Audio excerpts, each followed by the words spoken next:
సంపదకు దేవుడు అయిన కుబేరుడు తన అపారమైన సంపద వల్ల ప్రసిద్ధి చెందాడు. ఒకరోజు అతను తన సంపదను శివుడికి మరియు పార్వతికి చూపించాలని నిర్ణయించుకున్నాడు.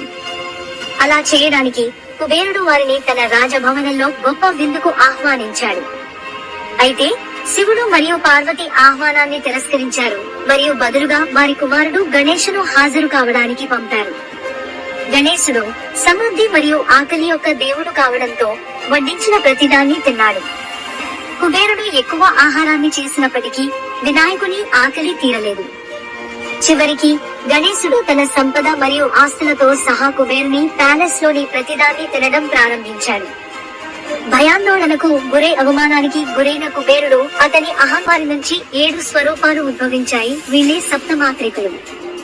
ఈ సప్తమాత్రికుల్లో ఒకరే వారాహి దేవి. ఈ వారాహి అమ్మవారిని కేవలం రాత్రిపూట మాత్రమే పూజిస్తారు. ఈ అమ్మవారి ఆలయాలు కూడా పగటిపూట మూసివేయబడి ఉంటాయి. అయితే ఈ వారాహి దేవి ఎలా జన్మించారు, ఎందుకని రాత్రిపూట మాత్రమే పూజిస్తారు, ఈ అమ్మవారి భర్త ఎవరు, ఈ అమ్మవారిని ఎవరు పూజించొచ్చు? వారాహి అమ్మవారి గురించి మన హిందూ గ్రంథాల్లో చాలా పురాణాల్లో ఉన్నది. వాటిల్లో దేవి భాగవత పురాణంలో రక్త బీజుడు అనే రాక్షసుడు దేవుళ్ళని మనుషుల్ని సంహరిస్తూ రెచ్చిపోతూ ఉంటాడు. అప్పుడు దేవతలందరూ పార్వతీ దేవిని సహాయం కోరగా పార్వతీ దేవి దుర్గామాత రూపంలోకి మారి రక్త బీజుడితో యుద్ధం చేయడానికి బయలుదేరుతుంది. అయితే దుర్గామాత రక్త బీజుతో యుద్ధం చేస్తున్నప్పుడు రక్తి బీజుని గాయపరచడం వల్ల రక్త బీజు శరీరం నుంచి ఒక రక్తపు బొట్టు నేల మీద పడుతుంది. కానీ రక్త బీజుడికి ఒక వరం ఉంది. అదేంటంటే తన రక్తపు బొట్టులు నేల మీద పడిన ప్రతిసారి మరొక రక్త బీజుడు ఉద్భవిస్తాడు. దానివల్ల రక్త బీజుని చాలా మంది చంపాలని చూసినా ఆ రక్త బీజుడు రక్తం నుంచి వేల మంది రాక్షసులు పుట్టుకొచ్చేవాళ్ళు. అలా రక్త బీజుని చంపడం అసాధ్యమైంది. అప్పుడు రక్త బీజుడి సంహారం కోసం దుర్గాదేవి తనదే నుంచి సప్తమాతృకలను పుట్టిస్తుంది. సప్తమాత్రికులు అంటే 7 అమ్మవార్లు.